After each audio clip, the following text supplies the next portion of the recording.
Hi, welcome to this episode of DIYonsei. My name's Kai Sugioka-Stone. It's a pleasure to meet you all. I'm a fourth generation Yosei Japanese, quarter Japanese. And for this episode of DIYonsei, we'll be exploring our identity on the page. So on that note, I say let's get right into talking about the writing process. I really just want to start off with the question of why did you come here? Because in terms of our Nikkei identity, a word I will be using a lot, the story really begins with you. It begins with your family members. It begins with the different thoughts and feelings that you have about all of that.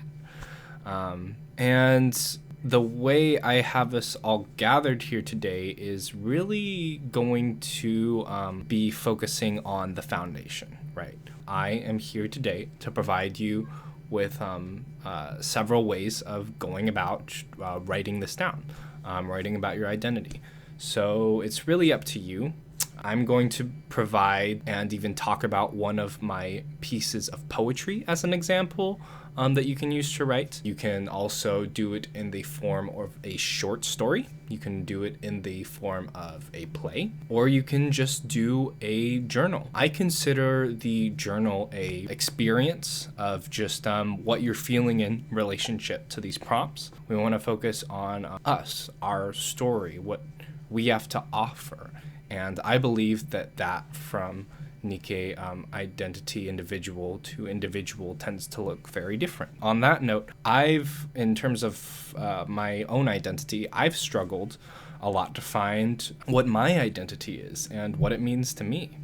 And I believe that this is probably similar to a lot of your experiences. With that sort of uneasy baseline, I think it's really important to ask different questions to prompt us into thinking about, what is and isn't there in terms of how we feel or what we think about our Nikkei identity. Who in your family lineage has experienced being incarcerated in the camp? These are just questions, for yourself. And if not, how did Executive Order 9066 inform your lineage? Because even if it didn't happen directly to your family, I think it's really important to acknowledge that it had an effect, that it had an influence. And it can definitely be hard to acknowledge that, because I do believe we can shoulder this type of question and write about it and heal from it even. So in terms of this direct impact or this indirect influence, it may have taken the form of a fear. One fear in particular that says I can't stick out because I'll look too Japanese. That I'll stick out in my environment, my racial environment, and be treated differently, and that it'll negatively impact the decisions people make about how they'll treat me. So this fear of not being able to identify with this part of your identity, I believe that this really gets passed down. This may have been something that a lot of family members around the time of the executive order had in regards to loyalty, in regards to how they felt about the questions that they needed to answer when they were brought in for questioning. Another fear in particular that I would like to note is the fear simply of this executive order happening again, of these circumstances being recreated for whatever reason. It doesn't, the fear of that happening again, of reliving that, I definitely think that's absolutely a normal feeling to resonate and connect with. And I think it's important that we think critically if there is fear there. And so on that note, writing particularly about this dialogue and these feelings and these thoughts within the Nikkei community, I would like to move on to discussing the prompts. So in particular, I've been really framing this workshop and this journaling around the ideology that we're sort of disconnected from our identity. So these prompts will also in turn be taking a disconnected approach. to the idea that we feel disconnected from our identity. So if you'll take a look at my screen, you can see that I have the 5 prompts pulled up right in front of us. The very first one is, what does your Nikkei identity mean to you? And how do you feel about it? Do you not know what your identity is, or how to feel about that? It's really important that to think about what our identity means to yourself. And so I really want to prompt you into the question of what you don't know about your own family tree, about yourself. For number 2, I have, does it feel like your Japanese American identity is hard for others to see? This feeling I'm trying to tap into is the feeling of being invisible. If this is true, is there a feeling of compartmentalization that you can identify with or understand? And to prompt the question, why is that compartmentalization aspect there? And compartmentalization, for those of you that don't know, is essentially taking your feelings or your thoughts. And so for this example, we'll take your thoughts and you divide them by system. You divide them by maybe mood or emotion. Happy goes here, sad goes in this box. What it tends to get into is this, what I would call, complicated game of maybe it's you're saying you want to deal with this problem at a later time, and so you sort of pack it up or compartmentalize it into a nice package and put it sort of on your mental shelf. About really, not always carrying all of your feelings, all of your thoughts at the same time. If you're looking at it from a perspective of time, you may deal with feelings or thoughts at times not necessarily when you feel or think about them. You may deal with them several years later, or several weeks, or several months. Or you may deal with some things your father or grandmother was trying to deal with back in the life before you. And so this prompt is really to speak to what that feels. For prompt number 3, do you feel disconnected from your Nikkei identity? Just another broad general question like number 1, to let you and your individual voice go wherever it needs to go. I'm really hoping that it's not really coming prepared with something to write or something to workshop. And if you did, great, awesome, go to town. And if you didn't, that's totally fine. That's why I offer a platform, is so that you can hopefully, as you're writing, come across new discoveries. So there's really no pressure to come prepared. So moving on to question number 4, I ask you really a narrative question, a narrator's question from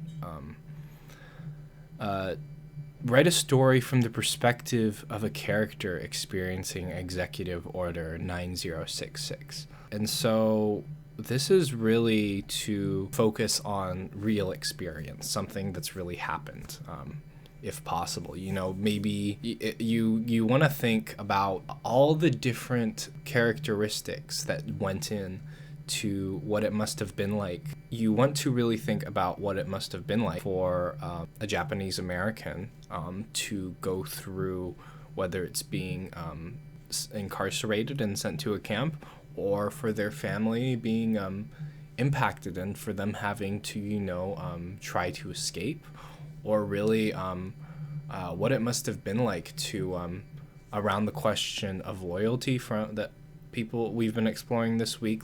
What does that look like in terms of being the person actually answering the questionnaire and being pulled aside to answer that? And so you want to think of the environment.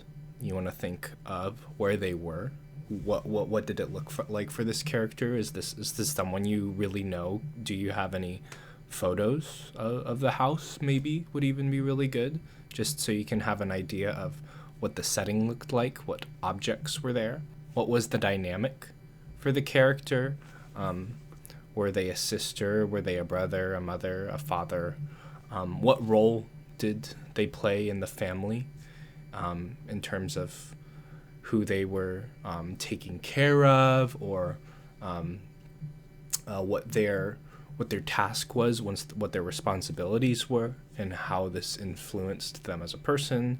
And of course, what happened during the executive order, what did they have to do, and when did they have to do it? These are all questions that are used to create the story from the narrator's perspective. And moving on to number 5, speak to the feeling of not knowing where you're coming from. So again, general baseline surface question, go wherever you want with it. This is my poem, A Quarter Japanese.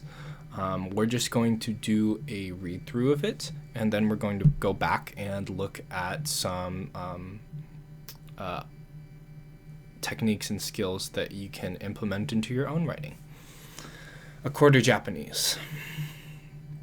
I identify with the quarter, and I still don't know about the nickel and 7 dimes.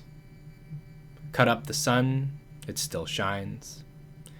Even if the river is narrow, the wind still blows over the flat meadow of the sparrows, and the pond with little stepping stones.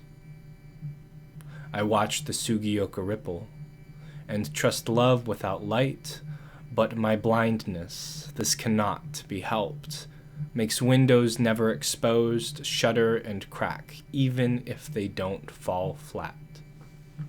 Apparently, a quarter is all it takes, just some slanted eyes. So I can get a what are you? My validity speaks in my complexion, my blood quantum bleeds for itself, my voice takes itself away. I'm a quarter, I can see it.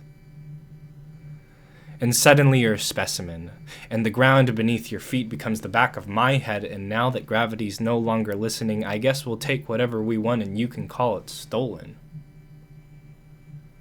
This cannot be helped.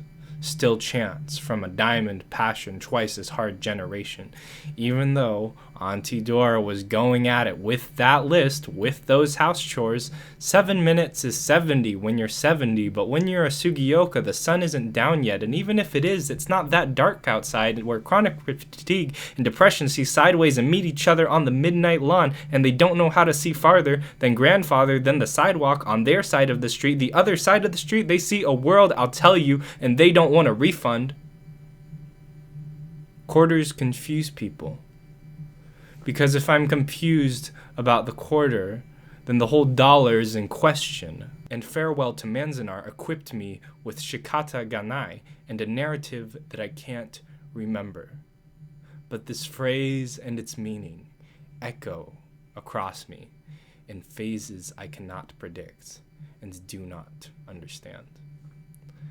The book took my lungs, and without my knowledge, it wrote on my back. So I go back and make sure the trace lines don't get drawn in. I see the boats of the captured Asian Americans, and apart from it, the car granddad dragged himself away, and it mattered that he was the one driving because road-mapped wings clipped. He still thought he was flying through the apricot orchards White Dirt tried to steal, so he'd turn in his grave before and after dying. Fear trusts your mother's word. Anything other than silent servant is running towards absurd. My mind stumbles and cries as identity flies in and out of 3.14-sided lives.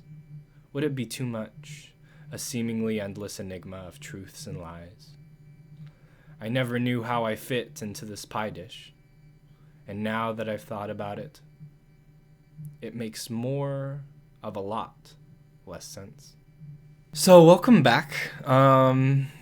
You just listened to my piece, A Quarter Japanese. We're just going to go over a few different techniques I use in the poem that you are more than free to use yourself. So one example is I talk a lot about the idea of identity and my background as currency. I talk about it as something that's really rigid, that's really strict, that's really clear-cut and defined. And I juxtapose that next to the idea of, what does it really mean to be 25% this and 25% that? And that I don't know about the other 75%, the other nickel and 7 dimes. So that's just some humor to lighten the conversation. And it comes up periodically throughout the poem. I continue on it in the next stanza. Cut up the sun, it still shines. Here I'm referring to the idea of, trying to do something like if our identity was something you could cut up into 100 different pieces, 100 different pennies.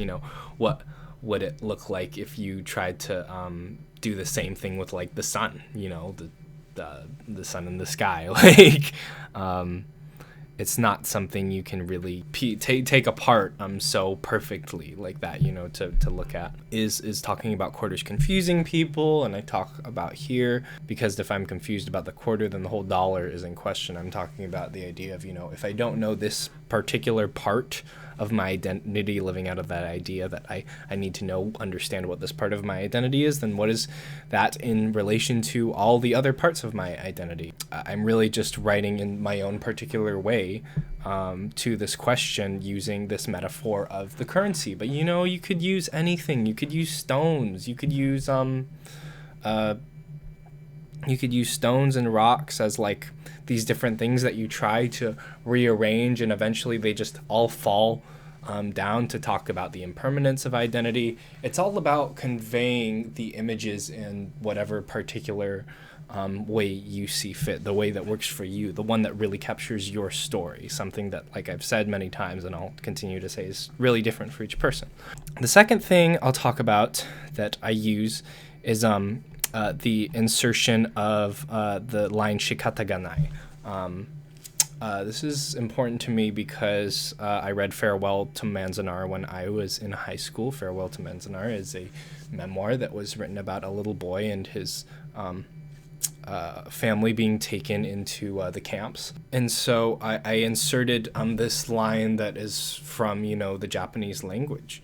I think there's something really powerful, according to an English teacher I had, that comes from implementing your own language, into your poem to really get a particular feeling across or make a certain expression. I think it definitely, I see this not just as a line as I use it in the piece, but as an identity piece, talking about the book, being sort of like this thing that equips me with this phrase and the context that comes with it. It's something that I truly believe that I carry. And so the question I open to you is, what do you carry? What do you carry? What do you have any different pieces, historical pieces like photos, articles of clothing that you carry with you? And is there a more metaphorical or deeper historical meaning that they have to you? Like, tap into that for this workshop in whatever way. I would definitely highly recommend that.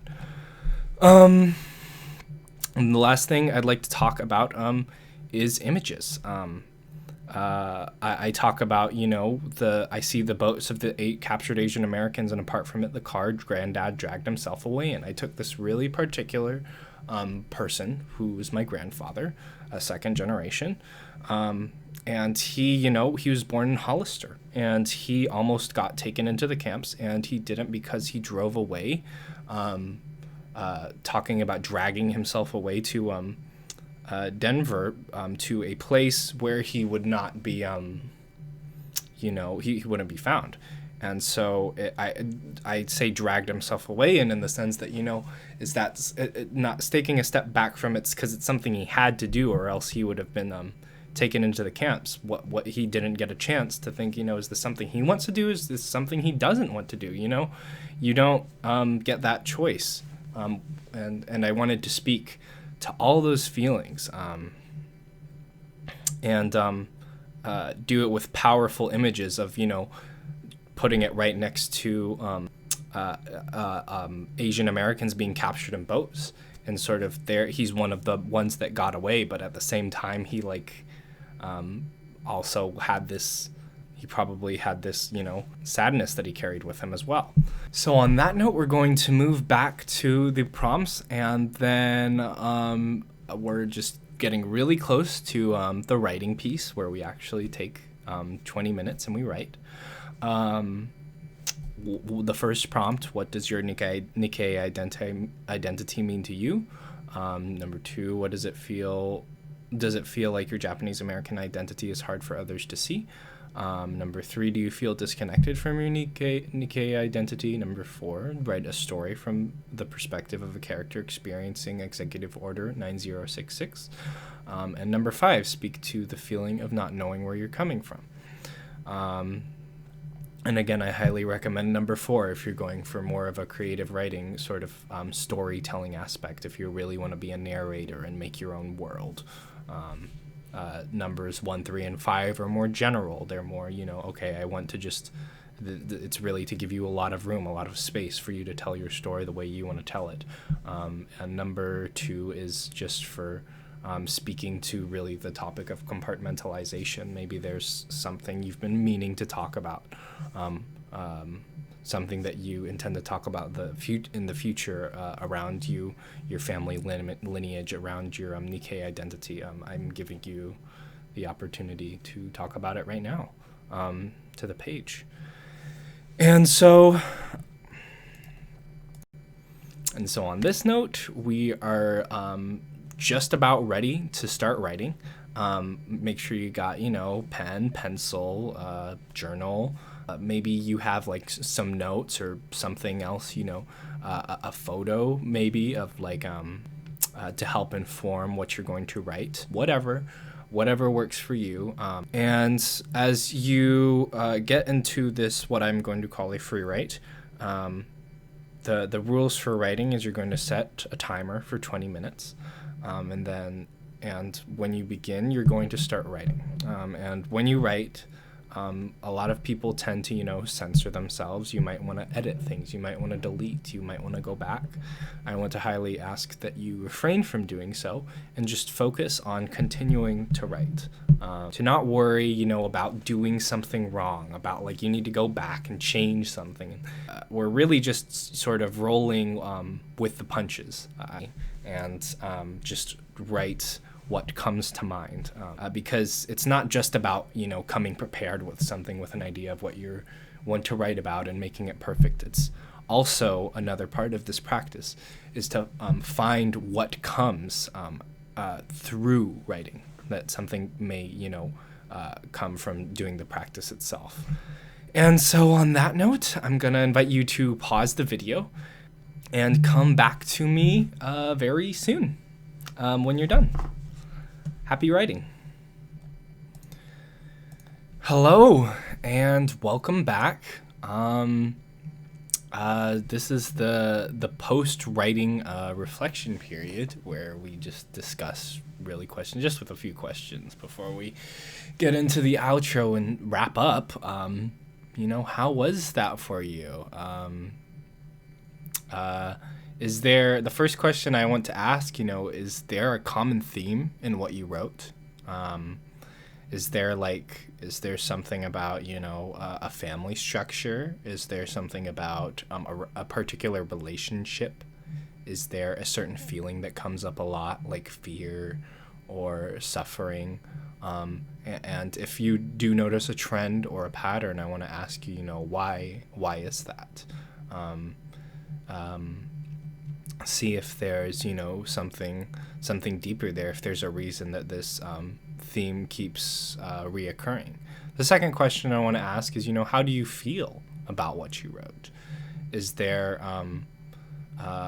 when you look at the work as sort of a piece separate from yourself, reading what it's talking about and its contents, and the context it was set in, does it make you feel sad?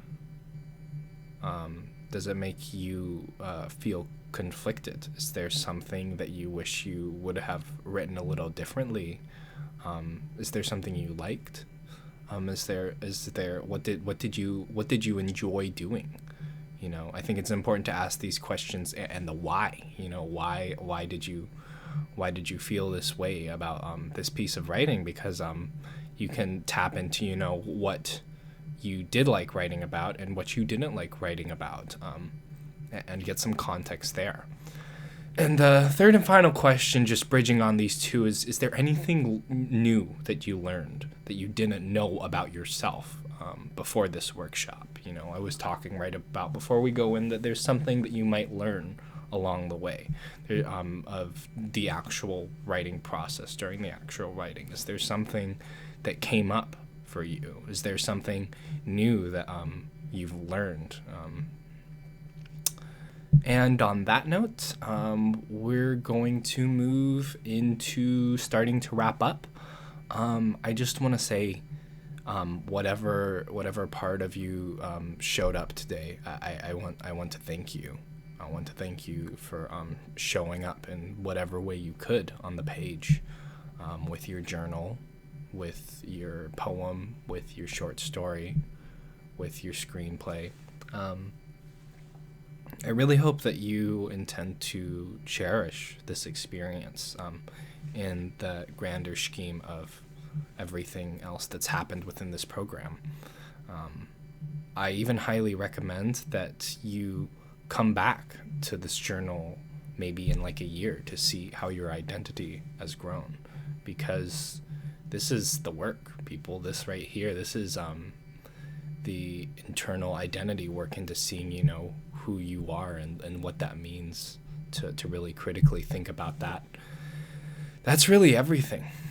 And so the last thing I'll say is, you know, try maybe even doing this practice again if you feel so called to in a month or a few months to see if you have different discoveries. Because chances are, whether you come back to this practice, to the piece you wrote, or coming back to do the practice again, you're probably going to have discovered something new. Something's probably going to have changed. Because, you know, the cool thing about the internet is that this will always be here. This is a skill and a resource that I highly intend for you to use to comment at the bottom of the video or share with anyone else that you know might be struggling with this, any Japanese American or Nikkei friends that you or and family that are like might want to try to do this and take this on for themselves. This is such important self-reclaiming healing work, I believe. And so this video will always be here. My name is Kai Sugioka-Stone. I am a 4th generation Yonsei. This has been DIYonsei, and thank you so much for having me. Japanese American Memorial Pilgrimages. Thank you so much for having me in this piece, and I really hope that you were able to take something away from today's writing practice and that it can benefit you in the foreseeable future. Bye-bye.